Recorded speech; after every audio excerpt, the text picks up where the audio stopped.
Alexandria Ocasio-Cortez. Boy, she sure give us a gift this week. Those of us that lean right, anyway. The Green New Deal. Most of us have read it. For those of us who haven't, oh, it's hilarious. Okay, my favorite is they want to get rid of the cows because they fart too much. But basically what it is, it lays out in the next 10 years how to get to net zero on our greenhouse gas emissions. It's not possible, but they want to try. That's the whole deal. Well, they want to basically get us off our dependence on fossil fuels. Well, it's funny that the Democrats are the ones pushing this, considering, okay, let's say we do get rid of the fossil fuels. That means no more coal mining, no more gas wells, no more pipeline workers, no more oil refinery workers, no more men working in the oil fields, or, out at sea on the oil platforms. All these guys will be out of work. So here you got a bunch of newly unemployed people. Meanwhile, they seem to be for open borders, so you're going to have a lot more immigrants in the country who are going to be competing for the jobs that the former fossil fuel workers were going to be looking for. So now you're going to have a whole bunch of people looking for jobs that's not going to be non-existent, And I realize that the renewable energy, whatever technologies used, whether it's windmill, solar, whatever, there'll be some jobs open up in that, but only so many, But besides that, I mean, this Green New Deal also states in it that if you're unable or unwilling to work, you still get a basic income. Can somebody please explain to these socialists that if you get a paycheck, whether you work or not, pretty soon there'll be zero productivity in this country, or pretty close to none? I mean, sure, there's people that still take pride in their work, but if you got Joe Blow over here that's sitting on his butt, not doing a thing, making pretty much the same amount of money that you are, busting your tail every day, how long are you going to bust your tail before you go home and sit on your butt like Joe Blow? Probably not very long. You're not going to be working very long. It kills productivity, it kills vision, and it kills, the drive to look for the next big thing. I mean, it kills all the ambition.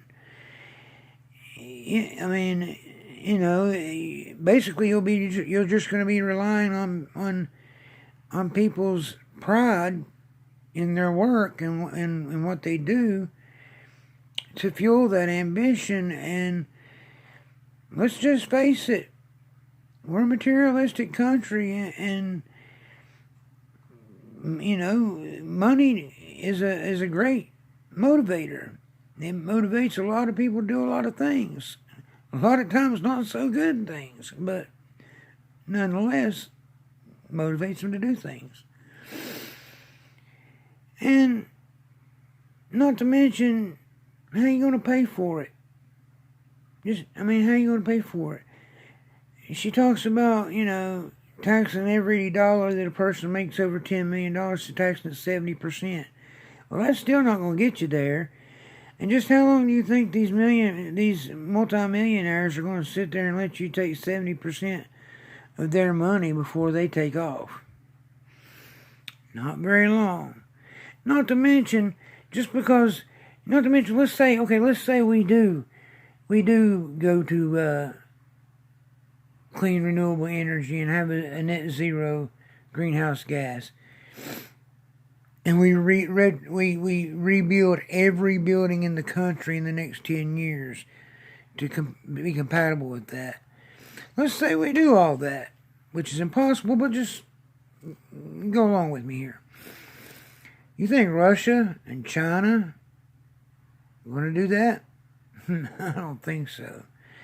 So how long do you think it'll take before Russia and China are much more powerful than we are and come to basically swallow us up? How long do you think that's going to take? The only thing stopping them now is because we're just as powerful as they are. If we're a lot weaker, which is what would happen if we quit. We got off the fossil fuels. We would become weaker. You can guarantee that. You can bet on that. It would just be a disaster of epic proportions.